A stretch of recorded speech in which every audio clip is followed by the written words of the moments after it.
4 seconds. So our animation is going to be 8 seconds long, so I'm going to change that to 200, which is should be enough for what we want to do. Okay, there we go. You can see the timeline down the bottom has changed, and we now have 200 frames. So at the beginning of the animation, I'm going to actually rotate the rope so it's poised to swing down and actually strike the holy teapot. Let's say it's going to swing from here to here, and that's going to take, let's say, maybe a second, maybe a little bit longer than a second. So I'm going to actually move the timeline to 30.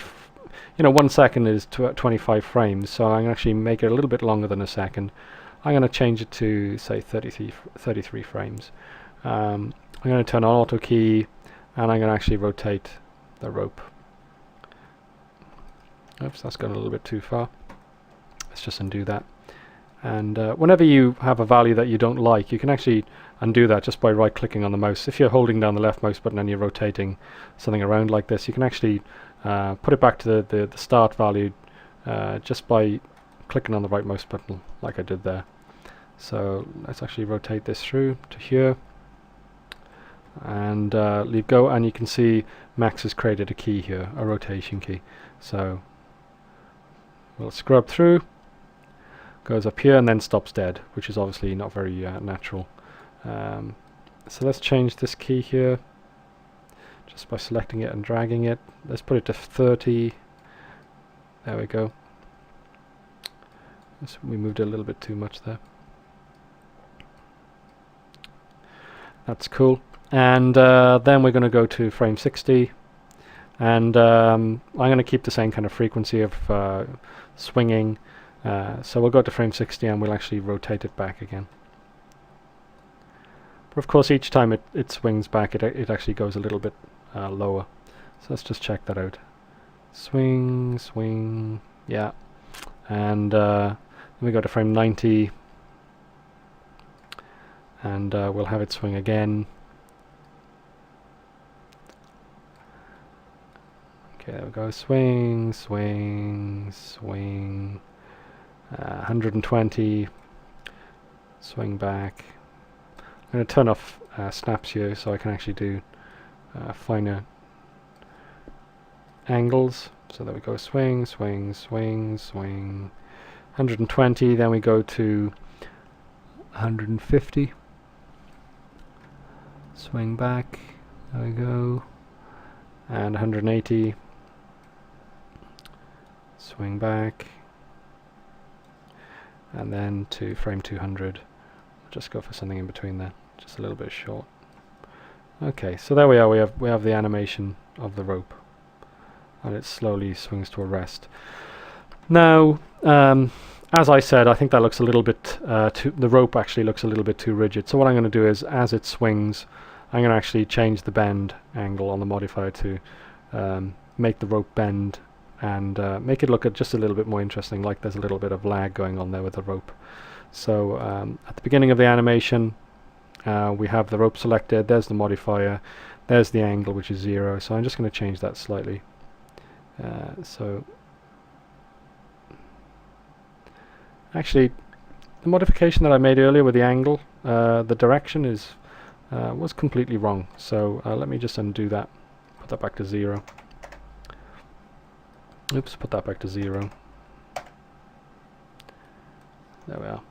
And you can see now that I've actually got the bend going the wrong way, which looks particularly silly. So let me just do that the other way. Okay, that's much better.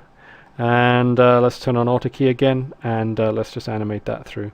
So it goes through there, reaches the high point here. We'll just bend it the other way slightly. There we go. Swings back this way. We'll just do that again, bend that like that. Okay, this way, bend that like that, the opposite direction again. Okay, bend like that, the opposite direction again, like that, opposite direction again. And let's say by the time we get to here, the rope gets pretty straight. Actually, no, let's have a little bit more. And by here, it's pretty much straight. That way. Okay, let's have a look at that animation. Swings, it swings, it swings, it swings, it swings. Okay. We'll just play that back.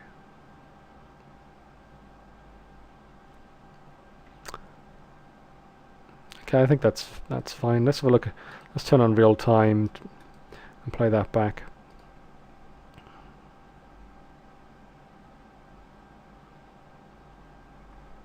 Okay, I think the speed of that looks okay. It looks quite heavy, you know, it looks quite weighty. I think that'll do for our animation. I think we'll use that. Okay, that's cool. Right then, let's go on to the next stage. When it swings down, it's got to hit the teapot. So I'm going to hand animate it. So as it flies down, it strikes the teapot around here. So I'm going to use a front view here, so I can see exactly what I'm doing. Comes down and it's around that frame there. You can see it actually hits between the two frames, between there and there. So on this frame it needs to be static, so I'm going to just put a key in here, just move it slightly, and then on this frame it needs to move. So let me actually just get rid of that key there, move the 0 key here and move that back. And okay, now it needs to be moving. So let's get it at the base there. Okay, and to show the teapot flying through the air, I want to actually turn on trajectories, and I'm going to use the object properties to do that. Go to trajectory. There it is. Turn it on. And now when I animate the teapot, you can see there's a red line here that actually shows its position in space from frame to frame. So let's just do a very rough animation. Okay, let's say it takes, it's on frame 16 here. It'll take, let's say, a second to get to the floor. So you're talking about frame 40 something. So we'll stick it on the floor here. And then it bounces and you know, goes flying along. So it hits the ground here, and then 25 frames on, you know, frame 60 something, it hits the ground again. There we go. And again it hits the ground again, but a little bit shorter this time because each time it's bouncing a little bit less. There we go. And a little bit less. There we go. And then I'll say it hits the ground and slides, so it does a little bit less, hits the ground, and then slides along. So we'll just have it come to a rest here. Okay. Now you can see I've actually only really set up the points where it actually strikes the ground here. So what I'm going to do is go back now and actually put in the bounces. So it goes flying through the air, bounce, goes up, there we are, so it bounces there, hits the ground, bounces there, a little bit lower, bounces there, lower still. Let's actually go back and modify that. Maybe it's a little bit too high there. Want it to lose its energy a little bit faster. There we go. So we go bounce, bounce, bounce, and then it just does a little skip, and then lands, and then just slides to a halt, as I said. Now, one of the problems you can see at the moment is that the interpolation of the animation is such that it starts flying through the air here in a very sort of smooth way, which is very cool. Then it hits the ground and bounces off the ground in a very smooth way, which isn't so cool. I mean, when you watch most objects, they hit the ground quite quickly and they bounce in quite a staccato manner. And then when they fly through the air, they follow an arc and they come down and they bounce again. And they follow an arc and then they bounce. And they follow an arc and they bounce. And they follow an arc and they bounce and then slide. So what I'm going to do is I'm going to go into the curve editor. And you can see I've got the two curves here that actually describe the animation of the teapot. You can see that on the x-axis the teapot is basically just moving along, and you can see that on the z-axis it's actually bouncing. That's where the bounce is actually stored. So I'm not going to change the x-axis animation. That's fine as far as I'm concerned. I'm just going to select the z-axis animation, and I'm going to change these key points here so they're actually linear. So let me just make